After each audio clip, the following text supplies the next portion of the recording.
April 1, 1993 Real Estate Capital Basics, Floating Rate Permanent Loans Observations.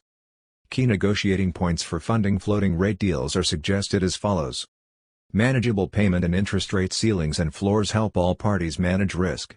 Lacking palatable rate limits, borrowers lack motivation to use floating rates as risk and rewards reflect open-ended construction loans with extended term. Risk management tools, for example, ceilings and floors, should be fair. The selected index rate needs to be linked to an external index such as LIBOR or Prime, as the index is independent of the funding source's control.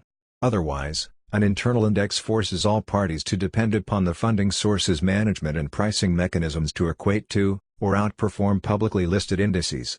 Arguments will emerge if the funding source's internal index is not competitive, forcing borrowers into less competitive terms versus the market. Equity funds, for example, joint ventures, available if cash flow justified and during a liquid funding environment.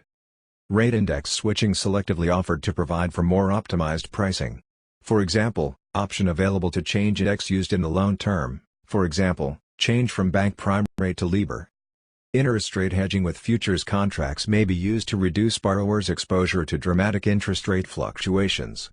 Expect liberal prepayment provisions, especially with higher frequency rate adjustments.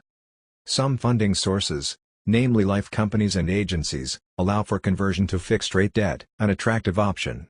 Adding more loan proceeds based on performance hurdles is also important along with the rate lock.